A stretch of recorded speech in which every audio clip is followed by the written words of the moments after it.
എല്ലാവർക്കും എൻ്റെ സ്നേഹം നിറഞ്ഞ നമസ്കാരം. ഇതുവരെ നമ്മൾ 210 വീഡിയോകൾ കണ്ടിട്ടുണ്ട്.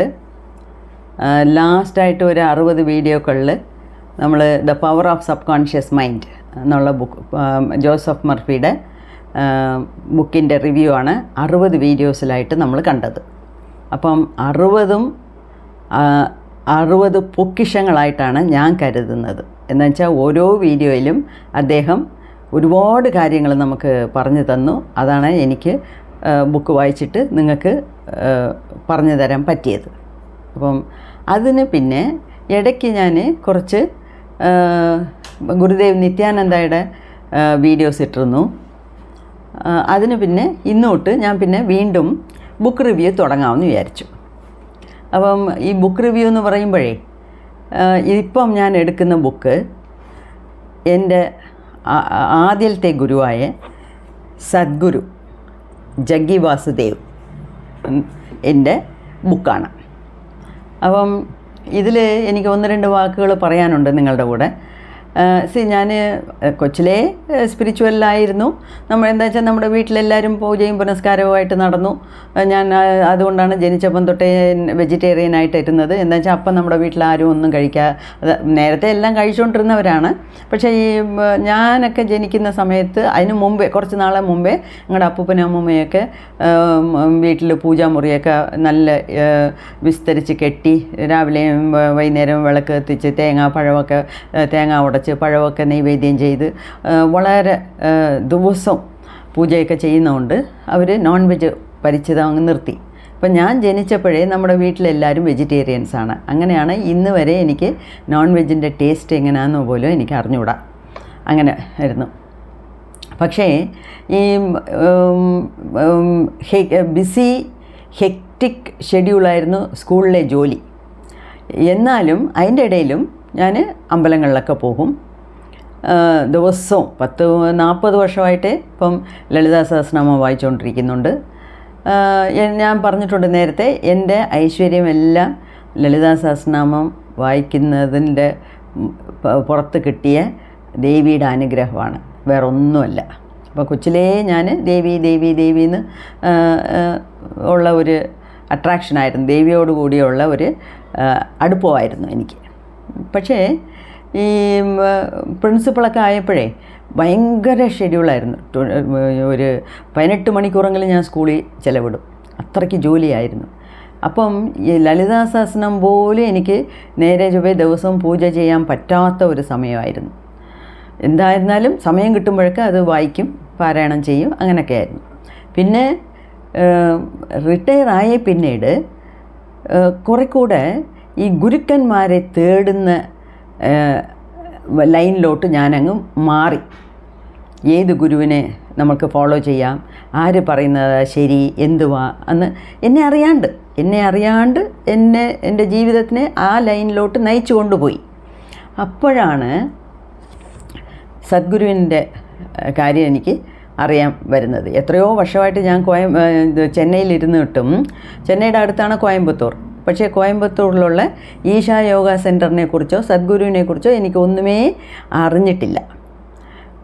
പിന്നെ ഞാൻ നേരത്തെ ഒരു വീഡിയോയിൽ പറഞ്ഞ പോലെ, അതായത് ഞാൻ ഫസ്റ്റ് ഇട്ട ഒരു 8 വീഡിയോസും എൻ്റെ ഗുരുക്കന്മാർക്കുള്ള സമർപ്പണമായിരുന്നു. അപ്പോൾ ഓരോ വീഡിയോയിലും ഓരോ ഗുരുക്കന്മാരെക്കുറിച്ച് ഞാൻ വളരെ വിസ്തരിച്ച് പറഞ്ഞിട്ടുണ്ട്. എന്നുവെച്ചാൽ അവർക്ക് എൻ്റെ വീഡിയോസിനെല്ലാം അർപ്പണിക്കണം എന്നുള്ളതായിരുന്നു എൻ്റെ, അവരുടെ കാലടിയിൽ സമർപ്പിക്കണം എന്നുള്ളതായിരുന്നു എൻ്റെ.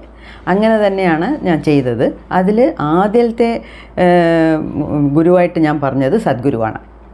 എന്താണെന്ന് വെച്ചാൽ, അതായത് റിട്ടയറായി വീട്ടിലിരുന്നു. വീട്ടിൽ കുറേ നാളൊന്നും ഇരുന്നില്ല. അപ്പം മോടെ കല്യാണമായി. മരുമോനെ എനിക്ക് എവിടെ ഒരു കോൺഫറൻസ് ഡൽഹിയിൽ അറ്റൻഡ് ചെയ്തിട്ട് വന്നപ്പം എനിക്ക് ഈ പുസ്തകമാണ് വാങ്ങിച്ചുകൊണ്ട് വന്നത്. ഇന്ദിരാഗാന്ധി ഇൻ്റർനാഷണൽ എയർപോർട്ടിൽ നിന്ന് കുറേയൊക്കെ സാധനങ്ങൾ വാങ്ങിച്ചുകൊണ്ട് വന്നു. ഭാര്യയ്ക്കും മോക്കുമൊക്കെ. എൻ്റെ കൊച്ചുമോൾ വളരെ ചെറുതായിരുന്നു, വളരെ കൊച്ചായിരുന്നു. പക്ഷേ അമ്മയ്ക്ക് എന്തുവാ വാങ്ങിക്കേണ്ടിയെന്ന് ആലോചിച്ചപ്പം അമ്മ എപ്പോഴും ബുക്കും കയ്യുമായിട്ടല്ല നടക്കുന്നത്, എന്നാൽ പിന്നെ ബുക്ക് വാങ്ങിച്ചു കൊടുക്കാമെന്ന് പറഞ്ഞ് ഇങ്ങനെ ഈ ഒരു ബുക്കാണ് വാങ്ങിച്ച് തന്നത്. അപ്പം ഞാൻ നേരത്തെ കൊച്ചിലേ തൊട്ടേ ഒരുപാട് ഇംഗ്ലീഷ് ബുക്സുകൾ വായിക്കും. ഇംഗ്ലീഷും തമിഴും ഇഷ്ടം പോലെ വായിക്കും. കഥ ബുക്കുകൾ വായിക്കും, നോവൽ വായിക്കും. ഇന്നതെന്നില്ല, കൈ കിട്ടിയതെല്ലാം വായിക്കും. അപ്പോൾ ആത്മീയതയെക്കുറിച്ച് മാത്രമല്ല, ഏത് കഥ ബുക്കായിരുന്നാലും നല്ലതായിട്ടുണ്ടെങ്കിൽ കിട്ടും. എനിക്ക് ഈ വയലൻസ് മാത്രം ഇഷ്ടമല്ല, അടിയും പിടിയും ഉള്ളത് മാത്രം എനിക്കിഷ്ടമല്ല. അങ്ങനത്തെ സിനിമയോ സീരിയലോ അക്കാലത്ത് പോലും അതൊന്നും നോക്കത്തില്ല, എനിക്കിഷ്ടമല്ല. അങ്ങനെയായിരുന്നു. അപ്പം എൻ്റെ മനസ്സിൽ ഞാൻ പറഞ്ഞില്ലേ, ഞാൻ ഈ ആത്മീയതയിൽ വരാൻ മെയിനായിട്ടുള്ള ഒരു കാരണം എന്ന് പറയുന്നത് എൻ്റെ അമ്മൂമ്മയായിരുന്നു. അമ്മച്ചി എന്ന് പറയും, അമ്മയുടെ അമ്മ എന്ന് വെച്ചാൽ അമ്മ കൊച്ചിലേ മരിച്ചുകൊണ്ട് ഞങ്ങൾ അമ്മൂമ്മയുടെ കൂടെയാണല്ലോ വളർന്നത്. അപ്പോൾ അമ്മൂമ്മ തൊട്ടേനും പിടിച്ചതിനെല്ലാം ഒരു പഴഞ്ചൊല്ല്, ഒരു ഉദാഹരണം കൊണ്ടുപോയി കാണിക്കും, ബുക്കിൽ നിന്ന് വായിച്ച് കാണിക്കും, ആകാശത്തുള്ള ശബ്ദഋഷികളെ കൊണ്ടുപോയി കാണിക്കും. അങ്ങനെ എല്ലാ കാര്യത്തിനും ഈ മായ എന്നൊക്കെ പറയും. ഇതൊക്കെ ഞാൻ നേരത്തെയും പറഞ്ഞിട്ടുണ്ട്. അപ്പം അങ്ങനെ പറയുമ്പം മുൻജന്മം, വരുന്ന ജന്മം, ഇനി വരാൻ പോകുന്ന ജന്മം എങ്ങനെ ഇരിക്കും, അതുകൊണ്ട് പുണ്യം ചെയ്യണം, നല്ല ജന്മം വേണമെങ്കിൽ പുണ്യം ചെയ്യണം, മുൻജന്മം ചെയ്ത കാര്യവാ, ഇങ്ങനെയൊക്കെ എപ്പോഴും ഇതൊക്കെ പറയുമ്പം ഞാൻ വിചാരിക്കും, ഈ ജന്മം ശരി, ഓക്കെ, നമ്മൾ ജന്മം എടുത്തു, നമുക്കറിയാം ഞാൻ ഇന്നാരാണ് എന്നൊക്കെ. പക്ഷേ ഈ മുൻജന്മം എന്ന് പറയുന്നല്ലോ. അപ്പോൾ ഈ ഇതിന് മുന്നേ ഉള്ള ജന്മങ്ങൾ എന്തുവാ, അതിനൊക്കെ എന്തോ പ്രൂഫുണ്ട്. അങ്ങനെ അത് ഉള്ളത് സത്യമാണോ, അമ്മച്ചി പറയുന്നത് സത്യമാണോ, അത് ഇനി വരാൻ പോകുന്ന ജന്മമെന്ന് പറയുന്നു, അതെങ്ങനെ എന്നൊക്കെ ഞാൻ എൻ്റെ മനസ്സിൽ കുറേ ചോദ്യങ്ങളുണ്ടായിരുന്നു. പക്ഷേ അതൊന്നും ചോദിക്കാനോ അതിന് ഉത്തരം തരാനോ ഞാൻ ആരുടെടുത്തും ചോദിക്കാൻ പോയില്ല. അവരൊക്കെ പറയുന്നത് അങ്ങനെ വിശ്വസിച്ച് മുഖവിലക്കെടുത്ത് അങ്ങനെ പോയി. പക്ഷേ ഉള്ളിൻ്റെ ഉള്ളിൽ എനിക്ക് ഈ ജന്മങ്ങളെ കുറിച്ചുള്ള സംശയമുണ്ട്. പിന്നെ ഞാൻ എവിടെയോ പഠിച്ചു, ഗൗതമ ബുദ്ധ മെഡിറ്റേഷനിലിരുന്നപ്പം അദ്ദേഹത്തിൻ്റെ പഴയ ജന്മങ്ങളൊക്കെ കണ്ടു. ഒരു ജന്മത്ത് മുയലായിരുന്നു, ഒരു ജന്മത്ത് ആടായിരുന്നു എന്നൊക്കെ ഗൗതമ ബുദ്ധ പറഞ്ഞതായിട്ട് എവിടെയോ വായിച്ചു. ശരി, അപ്പോൾ അമ്മച്ചി പറയുന്നത് ശരിയായിരിക്കാം എന്ന് പറഞ്ഞിട്ട് അങ്ങ് വിട്ടു. പക്ഷേ എവിടെയോ ഒരു മൂലയിൽ ഈ ഒരു സംശയം ഇരുന്നുകൊണ്ടേയിരുന്നു. പക്ഷേ ആ സംശയത്തിനെ തീർത്തതാണ് ഈ പുസ്തകം. ഓക്കെ, അതുകൊണ്ട് തന്നെയാണ് ഇതിനെ ആദ്യമായിട്ട് ഞാൻ തുടങ്ങാമെന്ന് വിചാരിച്ചു. ഓക്കെ, ഇതിനെ വെച്ചാണ് അടുത്ത കുറേ സീരീസ് ഓഫ് ബുക്സ് ഞാൻ ഓൾറെഡി സെലക്ട് ചെയ്ത് വെച്ചിട്ടുണ്ട്. അതായത് സദ്ഗുരുവിൻ്റെ ഈ ബുക്ക്, പിന്നെ സദ്ഗുരു തന്നെ ഡെത്തിനെ കുറിച്ച് ഒരു ബുക്ക്, വലിയ ഒരു ബുക്ക് എഴുതിയിട്ടുണ്ട്. പിന്നെ സദ്ഗുരു ഇഷ്ടംപോലെ ബുക്സുകൾ എഴുതിയിട്ടുണ്ട്. ധ്യാനലിംഗം, അദ്ദേഹം എങ്ങനെയാണ് ധ്യാനലിംഗം ഉണ്ടാക്കിയെന്നും ഈശാ സെൻറ്റർ വന്നതും ധ്യാനലിംഗത്തിൻ്റെ അടുത്തായിട്ട് ലിംഗഭൈരവി അമ്പലം ഉണ്ടാക്കിയതും അതൊക്കെ ഇഷ്ടംപോലെ പുസ്തകങ്ങളിൽ പറഞ്ഞിട്ടുണ്ട്. അതൊക്കെ ഞാൻ എല്ലാം വായിച്ച് തീർത്തു. ഈശാ യോഗ സെൻറ്ററിൽ പോയാൽ ഞാൻ 5000 10,000 ബുക്ക് വാങ്ങിച്ചുകൊണ്ട് വരും. അത്രയ്ക്കാണ് ഞാൻ അവിടുന്ന് ബുക്സുകളെല്ലാം കൊണ്ടുവന്ന് വായിച്ച് മനസ്സിലാക്കിയത്. ഇപ്പം ഈ ബുക്ക് സെലക്ട് ചെയ്യാൻ കാരണം എൻ്റെ മുൻജന്മം, വരുംകാലം, അതിനെക്കുറിച്ചുള്ള ഇനി വരാൻ പോകുന്ന ജന്മങ്ങളെക്കുറിച്ചുള്ള സംശയങ്ങളൊക്കെ മാറ്റിയെടുത്തതാണ് ഈ പുസ്തകം. ഈ പുസ്തകത്തിൻ്റെ ടൈറ്റിൽ എന്ന് പറഞ്ഞാൽ more than A life. More than A life എന്ന് വെച്ചാൽ എന്തുവാ അർത്ഥം? ലൈഫ് എന്ന് വെച്ചാൽ ഈ ജന്മം. മോർ ദാൻ എ ലൈഫ് എന്ന് വെച്ചാൽ ഈ ഒരു ജന്മത്തിന് കൂടുതൽ. അപ്പോൾ ഇത് സദ്ഗുരു പറയെ വലിയൊരു എഴുത്തുകാരി, അരുന്ധതി സുബ്രഹ്മണ്യം എന്ന് പറഞ്ഞ് ബോംബെയിലുള്ള ഒരു എഴുത്തുകാരിയാണ്. സദ്ഗുരുവിൻ്റെ മീറ്റിംഗ് എല്ലാം അറ്റൻഡ് ചെയ്ത് സദ്ഗുരുവിനെ മനസ്സിലാക്കി സദ്ഗുരുവിൻ്റെ അടുത്ത് ഇങ്ങനെ സംസാരിച്ച് റൈറ്ററാന്നൊക്കെ പറഞ്ഞ് സദ്ഗുരു പറയെ ഇവരത് എഴുതിയെടുത്ത് പിന്നെ പുസ്തക രീതിയിൽ പ്രിൻ്റ് ചെയ്ത് കൊണ്ടുവന്നു. ഓക്കെ, അപ്പോൾ അതിൻ്റെ ഇപ്പോൾ 211 വീഡിയോ തൊട്ട് ഈ പുസ്തകത്തിനായിരിക്കും ഞാൻ റിവ്യൂ ചെയ്യാൻ പോകുന്നത്. ഇതിൽ ഒരുപാട് കാര്യങ്ങൾ നമുക്ക് മനസ്സിലാക്കാനുണ്ട്. പിന്നെ വേറൊരു കാര്യം, എല്ലാവർക്കും പൊതുവേ ഉള്ള കാര്യമാണ് ഞാൻ പറയുന്നത്. അത് ഞാൻ പറയുന്ന മുഖവിലയ്ക്ക് എടുത്താൽ മതി. അതായത് സദ്ഗുരുവുണ്ട്, ശ്രീ രവിശങ്കറുണ്ട്. പണ്ട് നമ്മളൊക്കെ ജനിക്കുന്നതിന് മുമ്പേ കുറേ മഹാന്കളും സിദ്ധറുകളും ജീവസമാധിയായിട്ടുണ്ട്. ഗുരുദേവ് നിത്യാനന്ദ, സ്വാമി മുക്താനന്ദ, ഇവരൊക്കെ സമാധിയായവരാണ്, മുക്തി കിട്ടിയവരാണ്. ഈ ലോകത്ത് ഈ ജന്മമെടുത്ത് നമ്മുടെ കൂടെ തന്നെ, മനുഷ്യരുടെ കൂടെ തന്നെ ഇടപഴകി അവർക്കെല്ലാം നല്ലത് പറഞ്ഞു കൊടുത്ത് സമാധിയായവരാണ്. ഓക്കെ. അപ്പം ഇങ്ങനെയൊക്കെ ഒരുപാട് പേര് ഈ ജന്മം എടുത്ത് ഈ ഭൂമി വരുന്നതിൻ്റെ കാരണം എന്തുവാണോ, നമുക്ക് നന്മ ചെയ്യാനാണ്. അപ്പം ആ രീതിയിൽ സദ്ഗുരുവിനെയും ഞാൻ ശരിക്കും എൻ്റെ ഒരു ഗുരുവായിട്ട് തന്നെയാണ് കരുതുന്നത്. എന്താണെന്ന് വെച്ചാൽ അദ്ദേഹത്തിൻ്റെ വീഡിയോസ് മുഖാന്തരം ഞാൻ ഒരുപാട് കാര്യങ്ങൾ, സൂക്ഷ്മമായിട്ടുള്ള കാര്യങ്ങൾ മനസ്സിലാക്കിയെടുത്തു. സദ്ഗുരു ഒരു മിസ്റ്റിക്കാണ്. മിസ്റ്റിക് എന്ന് വെച്ചാൽ മുക്കാലവും ഉണർന്ന ജ്ഞാനി. ഒരാൾ സദ്ഗുരുവിൻ്റെ മുമ്പിൽ വന്നാലേ അയാളുടെ പാസ്റ്റും അയാളുടെ കടന്ന ജന്മങ്ങളും ഇപ്പം അയാൾ എന്തുവാ ചെയ്യുന്നതെന്നും ഇനി അയാൾക്ക് എന്തുവാ സംഭവിക്കാൻ പോകുന്നതെന്നുള്ളതും എളുപ്പത്തിൽ മനസ്സിലാക്കാനുള്ള ഈ തേർഡ് ഐ ആക്ടിവേറ്റ് ആയ വലിയ ഒരു മഹാനാണ് സദ്ഗുരു. ഇപ്പം നമ്മളുടെ കൂടെ ജീവിച്ചിരിക്കുന്നു എന്നുള്ളത് കൊണ്ട് അങ്ങേരെ അദ്ദേഹത്തിനെ മഹാനല്ല എന്ന് നമ്മൾ വിചാരിക്കരുത്. പിന്നെ ചില സംസാരങ്ങളൊക്കെ ഉണ്ട് ആൾക്കാരുടെ ഇടയിൽ. സദ്ഗുരു ഇത്രയും കോസ്റ്റ്ലി ആയിട്ട് ഷാൾ ഇടുന്നു, മോട്ടോർ സൈക്കിളിൽ പോകുന്നു, ഫ്ലൈറ്റിൽ പോകുന്നു. ഇതൊന്നും നമ്മളറിയേണ്ട കാര്യമില്ല. അത് വ്യക്തിപരമായിട്ട് ഓരോരുത്തരുടെയും ഇഷ്ടമാണ്. എങ്ങനത്തെ ഷാൾ ഇടുന്നു, എന്തൊരു ചെരുപ്പിടുന്നു, എങ്ങനത്തെ വാച്ച് കെട്ടുന്നു, ഇതൊക്കെ നമുക്കറിയേണ്ട കാര്യം എന്തുവാ? അതേപോലെ ഓരോരുത്തരുടെയും പേഴ്സണൽ ലൈഫിനെ കുറിച്ചും പല കമൻസുകൾ വരും. ഒരാൾ ഫേമസ് ആകുമ്പോഴാണ് ഇങ്ങനത്തെ കമൻസുകളൊക്കെ വെളിയിൽ വരുന്നത്. ഇതിലൊന്നും ഈ വക ചർച്ചകളിലൊന്നും നമ്മൾ ഇടപെടരുത് കേട്ടോ. ഇപ്പം ഞാൻ സാധാരണ ഒരു ടീച്ചറാണ്, ഒരു റിട്ടയർഡ് പ്രിൻസിപ്പളാണ്. ഒരു ചെറിയ തോതിൽ ഏതോ യൂട്യൂബിൽ കുറച്ചൊക്കെ പറഞ്ഞുകൊണ്ട് വരുന്നു, അത്രയേ ഉള്ളൂ. ശരിക്കും ഞാൻ ചിലപ്പം ഫ്യൂച്ചറിൽ വലിയ ഒരു ഫേമസ് ആയാൽ എന്നെക്കുറിച്ചും കഥകൾ പറയും. ഇപ്പം ഞാൻ സാധാരണപ്പെട്ട ആളാണ്, അതുകൊണ്ട് കഥയില്ല. ഞാൻ വലിയ ആളാകുമ്പം എനിക്കെതിരായിട്ട് 10 പേര് കഥകൾ ഉണ്ടാക്കാൻ കാത്തിരിപ്പുണ്ട്.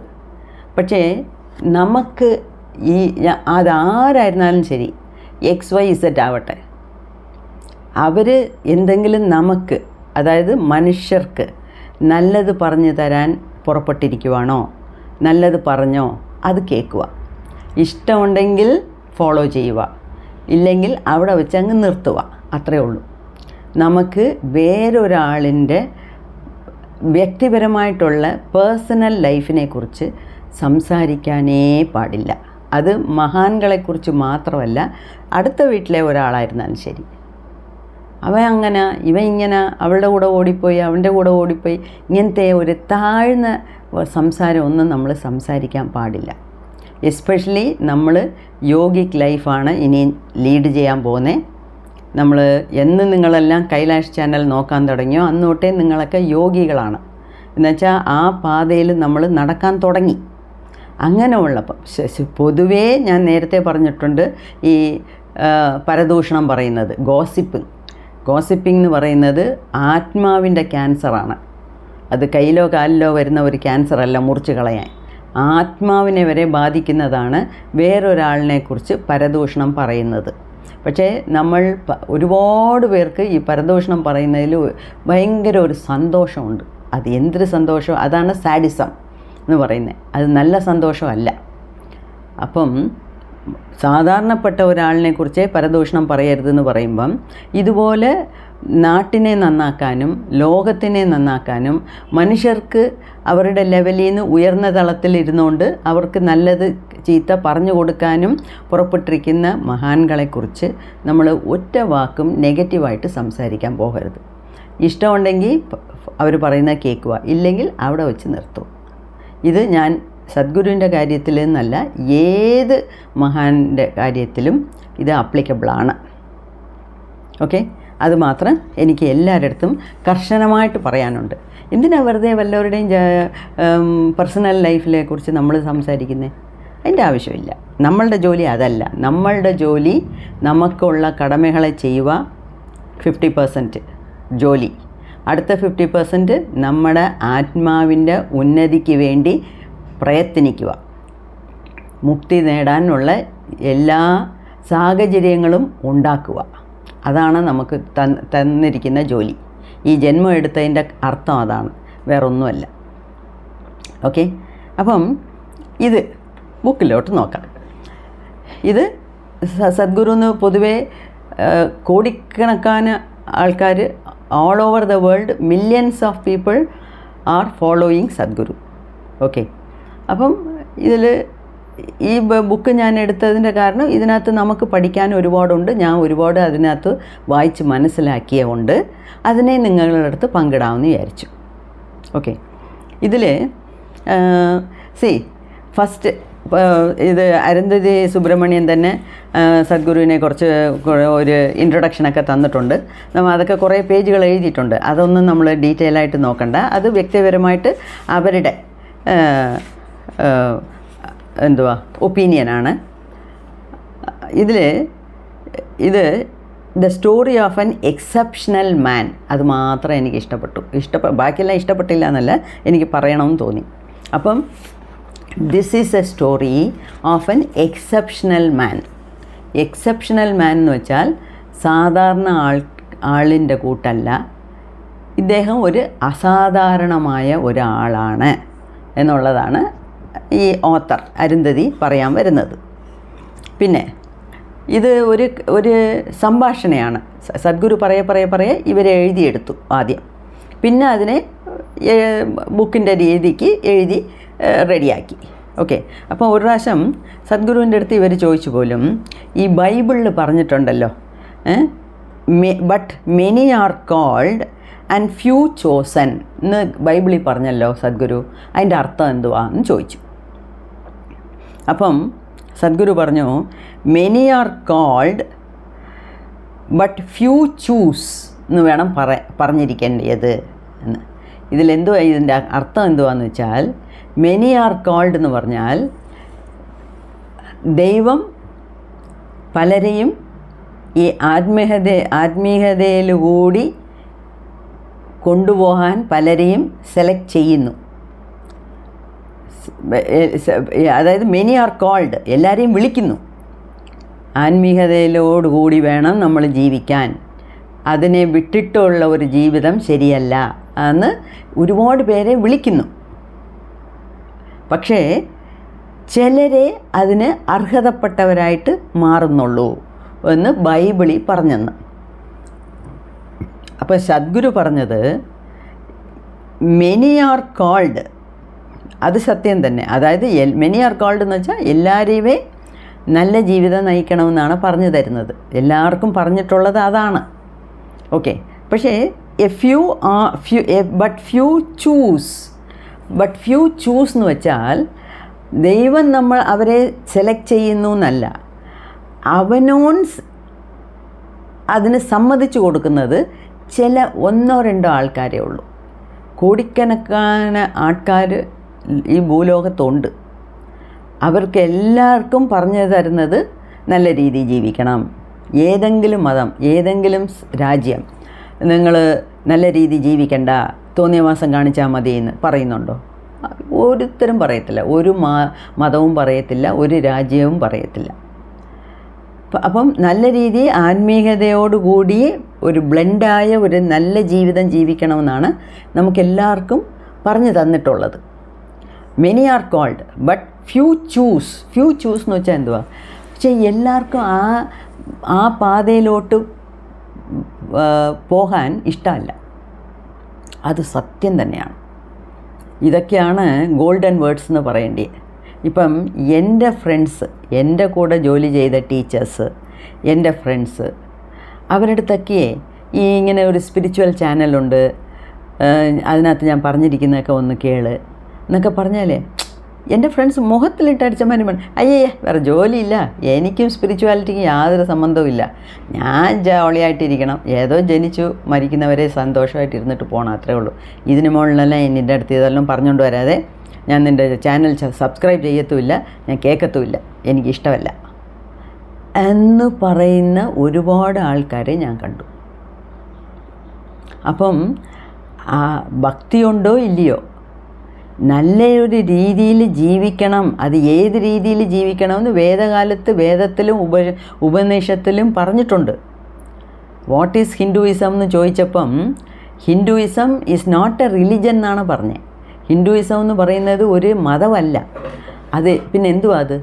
അത് രാവിലെ നിങ്ങൾ എണ്ണിച്ചാൽ രാത്രി കിടക്കുന്നവരെ എങ്ങനത്തെ ജീവിതം നിങ്ങൾ ജീവിക്കണം, എങ്ങനെ നിങ്ങളുടെ ജീവിതത്തിനെ നയിച്ചു കൊണ്ടുപോകണമെന്ന് പറയുന്ന ഒരു സംഭവമാണ് ഹിന്ദുയിസം. അന്ന് പണ്ടേ പറഞ്ഞതാണ്. അപ്പോൾ അതുകൊണ്ടാണ് എല്ലാ ഞായറാഴ്ചയും നിങ്ങൾ അമ്പലത്തിൽ പോകണം, അല്ലെങ്കിൽ പൊങ്കാല ഇടണം, പൊങ്കാല ഇട്ടേ പറ്റൂ, അല്ലെങ്കിൽ നിങ്ങളുടെ അത് ചെയ്തേ പറ്റൂ, ഇത് ചെയ്തേ പറ്റൂ. നമുക്ക് ഒരു കമ്പൽഷനും ഇല്ല. നിങ്ങൾക്ക് ഇഷ്ടമുണ്ടോ ദൈവത്തിനെ തൊഴാം, ഇഷ്ടമില്ലയോ അമ്പലത്തിൽ പോകുകയേ വേണ്ട, നിനക്ക് ഭക്തിയുണ്ടോ ഇല്ലയോ ഇതൊന്നുമില്ല, നേരെ ചൊവ്വേ ജീവിക്കുക, നിനക്ക് കുറേ പുണ്യ കാര്യങ്ങൾ ചെയ്ത് നല്ല രീതിയിൽ ജീവിച്ചുകൊണ്ട് പോ, അത്രയും നമുക്ക് പറയുന്നുള്ളൂ. ഓക്കെ, അത് ഇപ്പം സദ്ഗുരു ഇങ്ങനെ പറഞ്ഞപ്പം എനിക്കത് ശരിയായിട്ട് പെട്ടു. കോടാനുകോടി ആൾക്കാരുള്ള ഈ ഭൂലോകത്ത് എത്രയോ മതങ്ങളുണ്ട്. പക്ഷേ ഈ മതങ്ങളെല്ലാം പറയുന്നത് ഒന്നാണ്. എനിക്കതിൽ വലിയ ഒരു ഉറപ്പായിട്ടുള്ള ഒരു സംഗതിയാണ്. എല്ലാ മതവും വേറെ വേറെ രീതിയിൽ പറഞ്ഞാലും അവരെല്ലാം പറയുന്നതെല്ലാം ഒന്നാണ്, അവർ ബോധിക്കുന്നതെല്ലാം ഒന്നാണ്. എങ്ങനെ ജീവിക്കണം, എന്ത് ചെയ്യണം, എന്ത് ചെയ്യരുത്, ഇത്രയും നമുക്ക് പറഞ്ഞു തരുന്നുള്ളൂ. പിന്നെ ഓരോരുത്തരും ഏത് ഫാമിലിയിൽ ജനിക്കുന്നു എന്ന് വെച്ചുകൊണ്ടാണ് അതാത് മതത്തിനെ നമ്മൾ ഫോളോ ചെയ്യുന്നത്. അപ്പം മതം അല്ലെങ്കിൽ റിലിജൻ എന്ന് പറയുന്നതിനും സ്പിരിച്വാലിറ്റിക്കും യാതൊരു സംബന്ധവും ഇല്ല. മനസ്സിലായോ? ഇപ്പം ഞാൻ ഹിന്ദു ധർമ്മത്തിനെ ഫോളോ ചെയ്യുന്ന ഒരു കുടുംബത്തിൽ ജനിച്ചുകൊണ്ട് ഞാൻ ഹിന്ദുവായി. ബൈബിളിനെയും ജീസസിനെയും ഫോളോ ചെയ്യുന്ന ഒരു കുടുംബത്തിൽ ഞാൻ ജനിച്ചെങ്കിൽ ഞാൻ ക്രിസ്ത്യനാകും. അല്ലായെ ഫോളോ ചെയ്യുന്ന ഒരു കുടുംബത്തിൽ ജനിച്ചാൽ ഞാൻ മുസ്ലിം ആകും. അത്രയേ ഉള്ളൂ. ഇതിൽ വേറെ വലുതായിട്ടൊന്നും പറയാനില്ല. പക്ഷേ ഇതെല്ലാം പറയുന്നത് ഒന്നാണ്, നേരെ ചൊവ്വേ ജീവിക്കണം, നല്ല രീതി ജീവിക്കണം എന്ന്. ഓക്കെ, അപ്പം അങ്ങനെ വരുമ്പം എല്ലാവരും ആത്മീയതയോടുകൂടി ഒരു ദൈവചിന്തയോടുകൂടി അല്ലെങ്കിൽ ഈ പ്രപഞ്ചശക്തിയോടുകൂടി നമുക്ക് മീതെ ഒരു ശക്തി ഉണ്ട് എന്നൊക്കെ വിചാരിച്ച് നമ്മൾ നല്ല ജീവിതം ജീവിച്ചാൽ നമുക്ക് കൊള്ളാം. അത്രേ എല്ലാവരും നമുക്ക് പറയുന്നുള്ളൂ. പക്ഷേ എത്ര പേര് അങ്ങനെ ജീവിക്കാൻ തയ്യാറാവുന്നു? ഫ്യൂ ചൂസ് എന്ന് വെച്ചാൽ ഈ കൈവിരൽ കൊണ്ട് എണ്ണത്തക്ക ആൾക്കാർ മാത്രമേ, അത്രയ്ക്ക് സ്വല്പം ആൾക്കാർ മാത്രമേ ഈ ആത്മീയതയും ലൗകിക ജീവിതത്തിനെയും ഒന്ന് ചേർത്ത് കൊണ്ടുപോകാൻ തയ്യാറാവുന്നത്. പക്ഷേ എന്ന് അത് രണ്ടും ഒന്നിച്ച് കൊണ്ടുപോകാൻ പറ്റുന്നോ അന്ന് നമ്മൾക്ക് വിജയമാണ്. ഓക്കെ, അതാണ് അതിൻ്റെ കാര്യം. ഓക്കെ, ഇപ്പം ഇതിൽ ഈ ചാപ്റ്റർ 1 ചാപ്റ്റർ 2 എന്നൊന്നും ഇട്ടിട്ടില്ല. എന്നാലും ഞാനത് ഒരു ഫസ്റ്റിലിരുന്ന് നമുക്ക് തുടങ്ങാം. ഇതേ ഫസ്റ്റ് ചാപ്റ്റർ എന്ന് പറയുന്നത് ഫാളിങ് അപ്വേർഡ്സ്. അപ്പം ഈ വീഡിയോയുടെ 211 വീഡിയോ 211 വീഡിയോയുടെ പേരും ഞാൻ അത് തന്നെയാണ്. ടൈറ്റിൽ എന്തുവാ? Falling upwards, life times 3. ഇത് കേൾക്കുമ്പോഴേ നിങ്ങൾക്ക് എന്തോ ഒരു സൂക്ഷ്മത അതിനകത്തുണ്ട്, ഏതോ ഒരു രഹസ്യം അതിനകത്തുണ്ടെന്ന് തോന്നുന്നു. എന്താണെന്ന് വെച്ചാൽ അത് ശ്രദ്ധിച്ച് കേൾക്കൂ. Falling upwards. ഈ ഫാളിംഗ് എന്ന് വെച്ചാൽ എന്തുവാ? താഴെ വീഴുന്നു, താഴോട്ട് വീഴുന്നതാണ് ഫാളിംഗ്. അപ്പം മേളിലോട്ട് വീഴുവോ? അപ്പം ഫാളിംഗ് എന്ന് വെച്ചാൽ താഴോട്ട് പോകുന്നു, അപ്വേർഡ്സ് എന്ന് വെച്ചാൽ മേളിലോട്ട്. അപ്പം മേളിലോട്ട് വീഴുന്നു എന്നാണ് അതിൻ്റെ അർത്ഥം. മേളിലോട്ട് എന്താ വീഴും?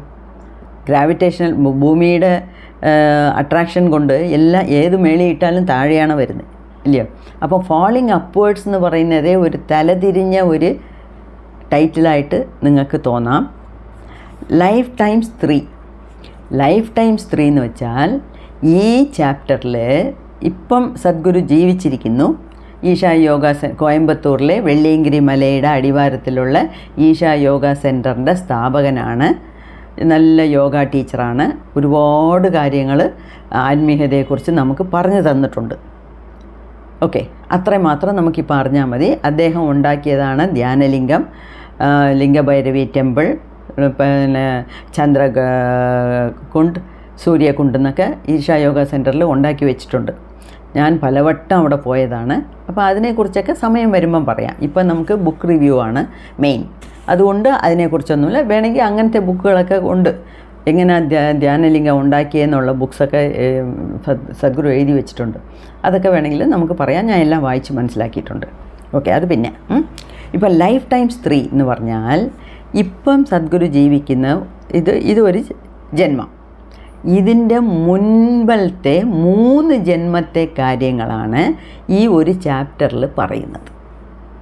അതാണ് ഫോളിങ് അപ്വേർഡ്സ് ലൈഫ് ടൈംസ് 3.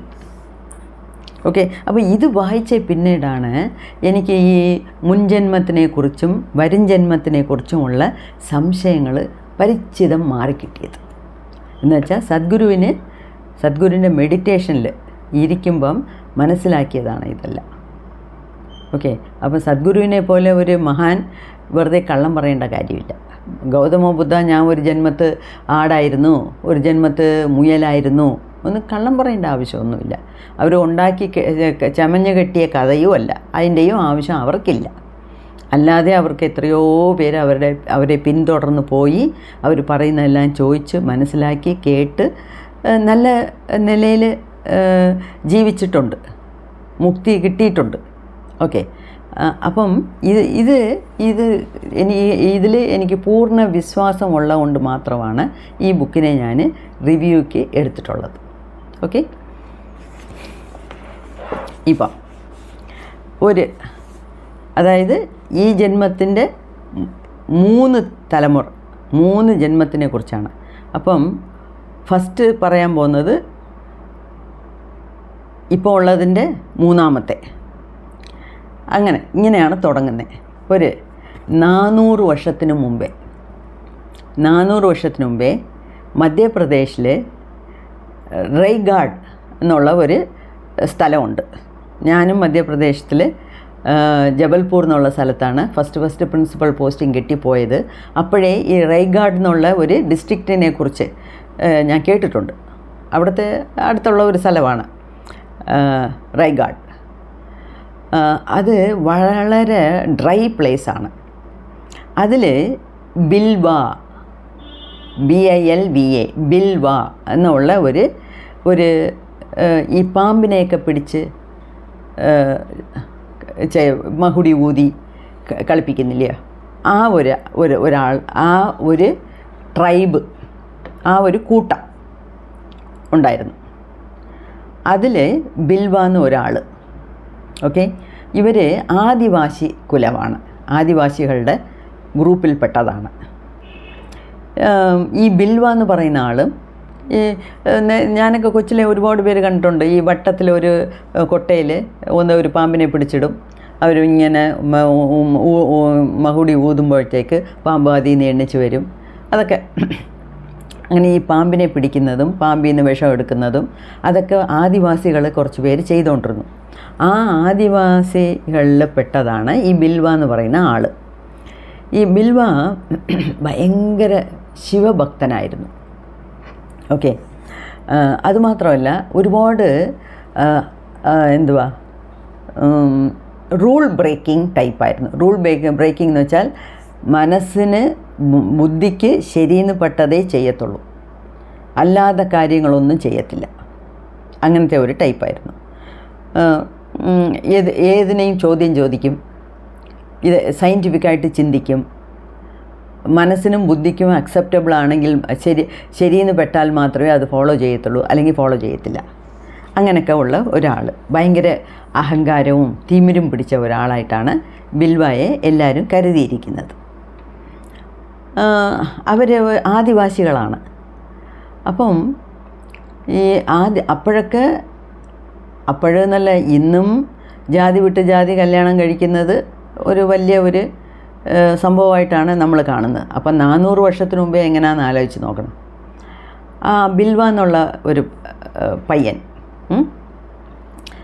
ഒരു ബ്രാഹ്മണ കുലത്തിൽ പിറന്ന് ശാംഭവി എന്നൊരു പെണ്ണിനെ സ്നേഹിച്ചു. അപ്പോൾ ഈ ആദിവാസികളെവിടാ, ബ്രാഹ്മണர்களെവിടാ, രണ്ടും രണ്ട് ദുരൂഹമാണ്, രണ്ടും രണ്ട് സൈഡാണ്, നോർത്ത് പോളും സൗത്ത് പോളുമാണ്. അങ്ങനെ വിചാരിച്ച കാലമാണ് അപ്പോൾ. ഇപ്പോഴും അങ്ങനെയൊക്കെ തന്നെ, വെളി പറയുന്നില്ലെന്നേ ഉള്ളൂ. പക്ഷേ ഇപ്പോഴും ആൾക്കാരുടെ മനസ്സിൽ അതൊന്നും മാറിയിട്ടില്ല. അപ്പം ഈ ആദിവാസി കുലത്തിൽ പിറന്ന ഒരു പയ്യൻ ബ്രാഹ്മണ പെണ്ണിനെ എങ്ങനെ സ്നേഹിക്കും? അത് വലിയ ഒരു കുറ്റമാണ്. അങ്ങനെയാണ് സൊസൈറ്റി കണ്ടത്. സമൂഹം അവരുടെ സ്നേഹത്തിനെ അംഗീകരിച്ച് കൊടുത്തില്ല. എന്നാലും അവർ രണ്ടുപേരും ഇതൊന്നും മൈൻഡാക്കാതെ അവിടെ ഒളിച്ചും പാത്തും പതുങ്ങിയും കണ്ട് സംസാരിച്ച് അവരുടെ സ്നേഹത്തിനെ വളർത്തുകൊണ്ട് പോയി. ഇത് ഒരു ദിവസം ഈ ശാംഭവിയുടെ അമ്മാവൻ്റെ കാതിൽ എത്തി. അപ്പം ഒരു ദിവസം പൗർണമിയുടെ അന്ന് അമ്മാവൻ്റെ നിയന്ത്രണത്തിൽ കുറേ പേരെ അമ്മാവൻ വിളിച്ചുകൊണ്ട് പോയി. അപ്പം ഈ ബിൽവായ്ക്ക് 27 വയസ്സ്. ഓക്കെ, എല്ലാവരും കൂടെ, മാമൻ്റെ ആൾക്കാരും കൂടെ ഈ ബിൽവയെ എങ്ങനെയോ വളച്ച് പിടിച്ച് മരത്തിൽ കെട്ടി. മരത്തിൽ കെട്ടുന്നതെന്ന് വെച്ചാൽ ബ്രാഹ്മണ പെണ്ണിനെ സ്നേഹിച്ചതിൻ്റെ പനിഷ്മെൻറ്റ്. ഓക്കെ, മരത്തിൽ കെട്ടി അടിച്ച് ഈ ഒരു പാമ്പിനെ കൊണ്ട് തന്നെ ബിൽവയെ കൊത്തിപ്പിച്ച് വിഷം ഇറക്കി കടിപ്പിച്ച് മരിപ്പിച്ചു. അപ്പം പക്ഷേ ബിൽവ മരിക്കുമ്പോഴും 100% കോൺഷ്യസോടാണ് മരിക്കുന്നത്. കോൺഷ്യസ് എന്ന് വെച്ചാൽ അവയർനെസ് എന്ന് വെച്ചാൽ ബോധപൂർവം. ഞാൻ ആ പെണ്ണിനെ സ്നേഹിച്ചുകൊണ്ട്, ആ പെണ്ണിൻ്റെ ആൾക്കാരാണ് വന്നിരിക്കുന്നത്, അവരാണ് എന്നെ കൊല്ലുന്നത്, മനഃപൂർവ്വം അവർ എന്നെ കൊല്ലുന്നതാണ്. അപ്പം ഇവരുടെ മുമ്പിൽ ഞാൻ തോറ്റു കൊടുക്കരുത്. അപ്പം ഒരു നല്ല വിഷമുള്ള പാമ്പിനെ കൊണ്ട് കടിപ്പിച്ച് മരിക്കുന്ന സ്റ്റേജിലിരിക്കുമ്പം ആർക്കും വേറെ ഒന്നും തോന്നത്തില്ല. എന്നുവെച്ചാൽ ആ വിഷം എന്നുള്ളത് രക്തത്തിൽ കലക്കുമ്പം ഒന്നും ചെയ്യാനൊക്കത്തില്ല. അപ്പോൾ ആ മരിക്കുന്ന സമയത്തും ഈ ബിൽവയുടെ മനസ്സിൽ ഇതൊക്കെയാണ് ഓടുന്നത്. ഇവരുടെ മുമ്പിൽ ഞാൻ തോറ്റു കൊടുക്കരുത്, ഞാൻ നല്ല രീതിയിൽ മരിക്കും, ഞാൻ അടുത്ത ജന്മം നല്ല രീതിയിൽ തന്നെ ജനിക്കും എന്ന് പല സങ്കല്പങ്ങൾ മനസ്സിൽ ചെയ്തുകൊണ്ട് വളരെ കോൺഷ്യസോടുകൂടി, വളരെ ബോധത്തോടു കൂടി തന്നെ ജീവനെ വിട്ടു. ഓക്കെ, അങ്ങനെ 27 വയസ്സിൽ അവൻ കൊല്ലപ്പെട്ടു. ഇത് ഒരു ജന്മത്തിൻ്റെ കഥ. ബാക്കി അടുത്ത വീഡിയോയിൽ കാണാം. നന്ദി, നമസ്കാരം.